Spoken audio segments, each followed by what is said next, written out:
Hi friends, Lorelei Black here from Blade Broom Botanica, and in this episode I wanted to share with you a tool that you can use for aligning the three souls.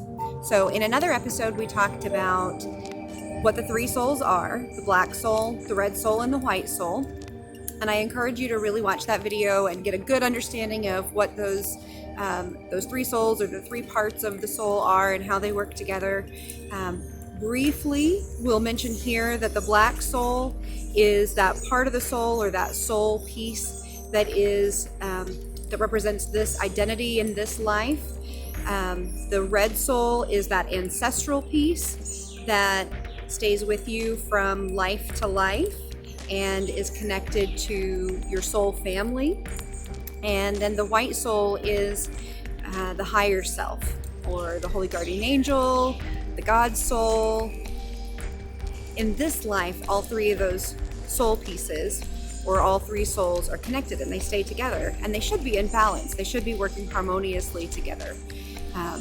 Sometimes that doesn't happen, as we discussed in the other episode, and again I encourage you to watch that one. And there are things that we can do to help work on that. And so one of those things that we can do is a daily practice called aligning the three souls. This is a practice that you can do on a regular basis, daily, weekly, monthly, however often that you feel is most beneficial for your own practice. Or you might do it just prior to ritual or spellcrafting. It really is alignable to your particular needs. So try it out, see what works for you.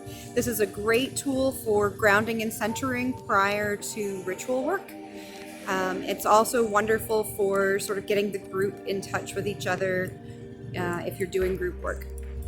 So the process is going to look like this, and I'm going to explain it before I demonstrate it, and then that way I can step back from the camera and you can actually see. So the process is going to look like this. You want to get yourself comfortable.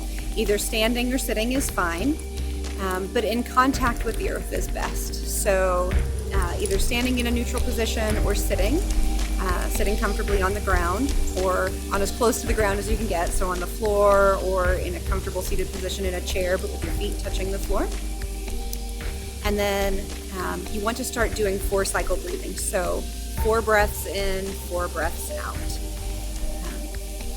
Overall, this process doesn't take very long. So really, as you're doing this 4 cycle breathing, the first set of 4 breaths that you're going to do, you're going to be drawing energy into what I'm going to refer to as the pelvic cauldron. So that's really just sort of the abdominal area, that belly area. And it's in that belly area where the black soul sits. That's where we visualize that. And that's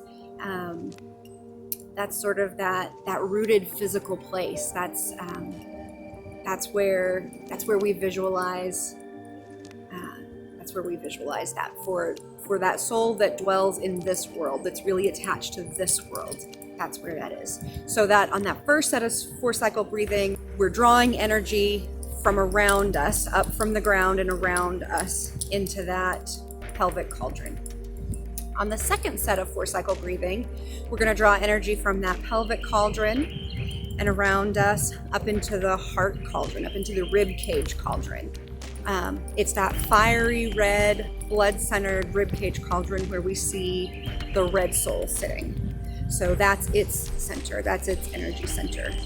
And the imagery is really quite simple, right? So it's that red, blood pumping heart center, that place of fire where the bone soul sits, where that red soul sits. And then on the third set of 4 cycle breathing, we're going to bring all that energy up into the skull cauldron, which is the place of, my hands here, which is the place of the white soul. And again, it's not hard to understand why this is that place. This is the place of the higher self. This is the place of higher consciousness, where we do our thinking and our understanding and our openness and our enlightenment. So, and this is the place that connects to all those higher realms.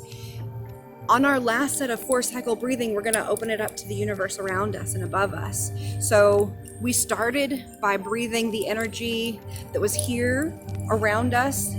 We brought it into our bodies at the pelvis, black soul, brought it up to our centers at our hearts, our red soul, brought it up higher to our white soul in the skull, and then brought it up and out to the universe, to the other world, to what's above. So sort of underworld, this world, through us, through the channel, and then up.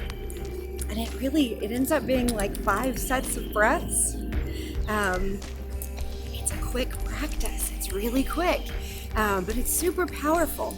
Before we start anything, we say 1 set of words. You don't have to say them even. You can think them, or you can think something like them. You can find words that are a little more, pack a greater punch to you. The words that I like to say, I learned from one of my teachers. And those words are, may the 3 souls be straight within me. And so I offer you those words and hope that you find them useful.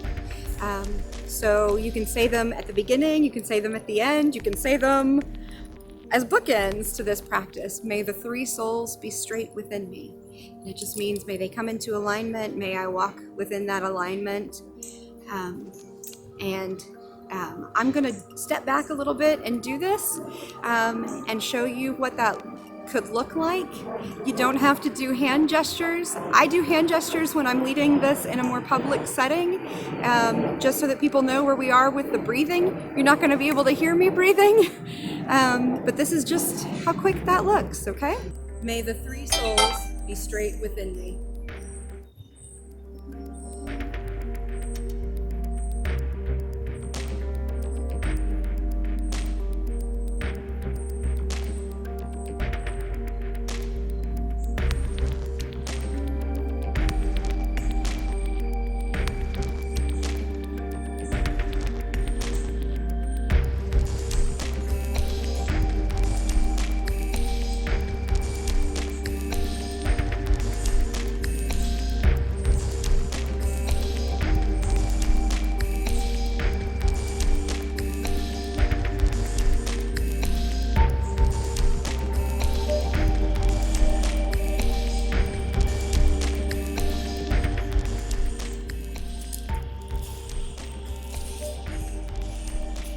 Mote it be.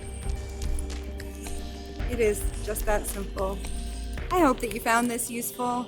This has been really one of the practices that has just really resonated with me over the years, and I have done this or something like this for just a very long time. When I skip this practice, I really find myself out of whack and out of attunement, out of alignment. I think you'll find if you do this or do something like it that you don't necessarily have to go through big grand gestures. I'm not necessarily a ritualist that likes big grand gestures. It's not my style, not unless I'm doing something for students or something for the public, because sometimes we need that for getting the group together on what's happening. But just for myself, I'm a minimalist. And again, I think we'll talk about that some other time when we're talking about ritual and what ritual looks like for different witches. This practice can be very organic and simple if that's what you like, if that is your sense of art.